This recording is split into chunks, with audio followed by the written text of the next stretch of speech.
Vlogmas Day 5, and I thought today I would focus on Yule and what we do to celebrate here as a family. Yule, as it's celebrated today, has become an amalgamation of sorts of ancient traditions. Now these ancient traditions we only know certain aspects of, those that were documented, and the rest we've kind of filled in ourselves from seasonal cues. Just like I explained earlier with Samhain, it's the same at Yule, only there are more written documentations about Yuletide practices than there is Samhain practices. The time known here as Yule, the winter solstice or the equinox, is celebrated to welcome the returning light. Yule is the longest night of the year and the shortest day. From this point on, the light gradually begins to return as the nights become shorter and the days become longer. It's a transition point between what we call the dark half and the light half. And if you've watched my previous vlogs, you will see on them that I explained that the ancient Celts split the year in half. So we had the dark half of the year and the light half of the year. So today I'm going to explain what I do to celebrate Yule. And I'll also briefly mention some activities that I include the children in on, because I don't like to enforce my beliefs upon them. But I do teach them about Yule in the same way that I teach them about other festivals at this time of year. And with many of those, you'll likely see a huge similarity with the modern day Christmas. So Yule also represents that coming out of the dark, the illumination of the dark. And it's a time of joy and celebration, looking forward to the brighter, lighter months as the wheel turns yet again. And before we know it, Imbolc will be upon us. I do enjoy the dark half personally, but it is a difficult time for many, and I do understand and respect that. However, I love the cosy evenings. I love curling up with the kids on the couch. I love watching movies. I love having hot chocolates together, cheeky mulled wine now and again. And I just love the whole infectious magic of the season and the infectious joy of the season that being a parent brings. And I am aware there's a cost of living crisis. However, Yule isn't celebrated in the same commercialised fashion as Christmas. Even gifts tend to be handmade or more sentimental. And a lot of the time there'll be natural items that people have foraged and put together as a gift. Now for my children, Odin does bring a present, but it's either handmade or it costs below £10. Yule is when, as a family, we celebrate the uncommercialised aspects or spirit of Christmas, I guess. And it's when we connect with each other, spend more intimate time with each other in the home. We're out and about less, I guess. I mean, we still do a lot of outdoor activities, but for the most part, we're home a lot more. And we spend that quality time together of an evening too. So we like to bring that light into the home, and one of the ways we do that is by candles. So I mean, this is a great time to introduce some candle magic into your life, to be honest, and use some colour symbolisation to bring in those positive intentions for the months ahead. The colours associated with Yule are green, gold and red. In times past, candles would have made all the difference to the survival of our ancestors and their comfort. Now, Yule tends to be celebrated on the 21st of December. However, when you consult the almanac, it can fall either side of that by a day or two. Many cultures celebrated it over a period of 3 days or more. So again, it gives you a bit of leeway there too. I'll also touch briefly on some of the ancient practices that we do know of. From the winter equinox on, the sun rays are slightly higher in the sky, and the season itself is infused with hope and excitement for the coming lighter months ahead. It's all about rebirth and renewal after the dark, cold months. In ancient Germanic tradition, pagans would also light up their homes with candles.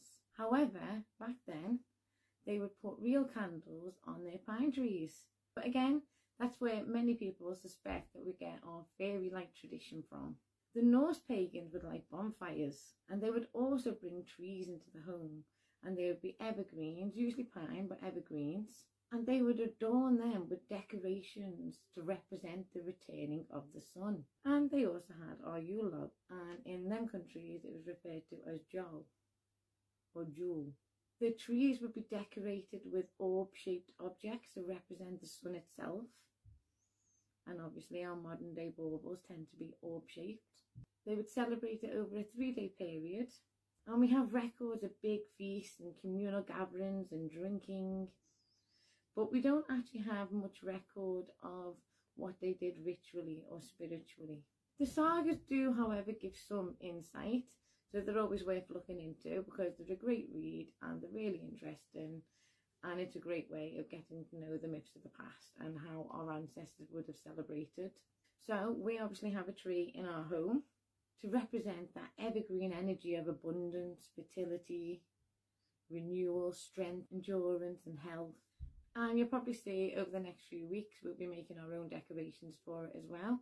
I mean, you've already seen some of them that we've made over the past few years, but we will be making more this year to be adding on, and there'll be various different blogs over the coming days ahead. So the first lot that we're going to be making will be our orange slices, which we'll dehydrate and then get on the tree, and that represents that solar energy. And it was used in the past. Oranges were used in the season in the past to represent that sun, the solar energy. And again, we see that in our tangerines in the stockings too. And that citrus scent is also very uplifting, so perfect for this time of year because it uplifts the soul and helps bring in that joy and that harmony. And cinnamon represents protection, health and longevity. And that's obviously alongside the general baubles and our star baubles, which again represents that solar, that sacred energy. You will have noticed on our tree we have a lot of red and gold on there, which again are the colours of the season. Another fun activity that you can do with children is stringing popcorn and dry cranberries, because again the cranberries bring in that energy of abundance and health while representing the natural world, because it's also the season of the berries, and the popcorn would represent a good harvest for the year ahead, so abundance in that respect as well. And so it's a great way of bringing your children into your Yuletide activities. On Yule itself we will obviously have our Yule meal, and that'll be a lovely feast. And again, I do it on a budget. I'll probably use up whatever root veg I have left in the fridge from previous meals that week, so chestnuts in with different recipes as well. The Sunday before Yule I actually have a group of friends coming around, and we gather around the dark moon phase really, I guess, and that will be for a communal celebration together. We're going to start off the day with a bit of a therapy share, because many of us are qualified in various holistic therapies, so we gift that to each other. There'll be a shared feast, and then we will be doing various things to bring in that positive energy ourselves as a group. The day itself of Yule is dedicated to family. So herbs and plants that I work with this time of year are obviously mistletoe, and again that's a symbolisation of that fertile energy, that abundance, and the health and well-being of the body, mind and soul, that resilience. And that's where we get our kissing under a mistletoe link coming into. And mistletoe, due to its evergreen nature, its hardy nature, would also represent that strong harvest for the coming year ahead. Holly is also linked with Yule, protective and in abundance at this time of year.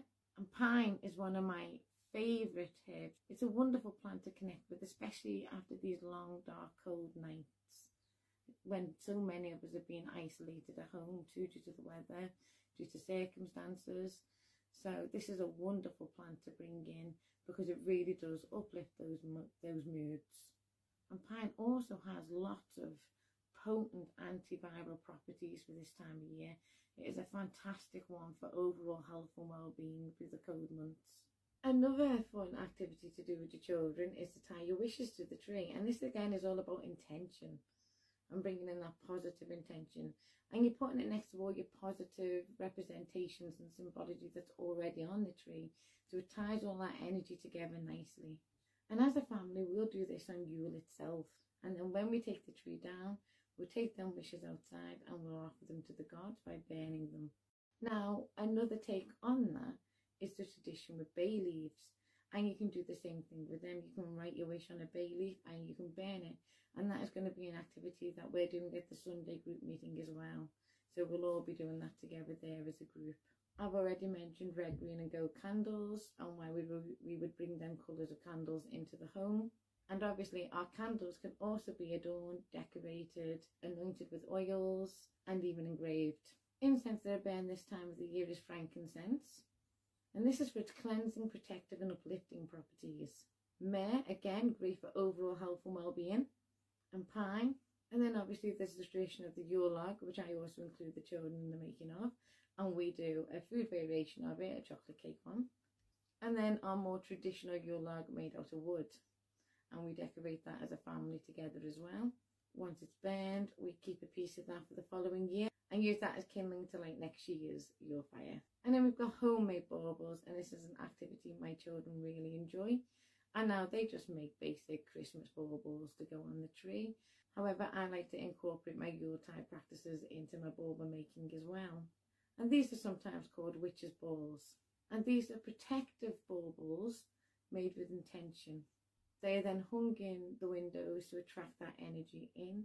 And they tend to contain herbs, scrolls, and natural representations of the season, or natural representations of what you want to bring into the year ahead. So I'll probably post a vlog of me making one of my witches' balls next week. If that's something you would like to keep up to date on and see, then don't forget to hit the follow button. Now, another interesting aspect of this is the Odin's oaths. And oaths at this time of year were considered very sacred to the Norse. If you broke an oath at this time of the year, you could actually be punished for it. And this is another potential link for our modern New Year resolutions, because we would make oaths in front of the gods at this time of year in the Norse tradition with our intentions for the coming year ahead. And if we broke them intentions, then obviously the punishment would be far more severe than anything that would ever happen today for breaking a New Year's resolution. And boars, being sacred to the Norse at this time of year, would be included in that celebration of the oath. And that is why I tend to do a pork joint at Yule. So just to recap, the whole spirit of Yule is the coming of the light, the return of the sun, and to herald in the lighter months and all that positive energy that we're looking forward to ahead. So over the next couple of days, I'm going to be delving into further different aspects in more detail. But if you have any questions, please feel free to put them in the comments below and I will get back to you. Don't forget to hit like and follow.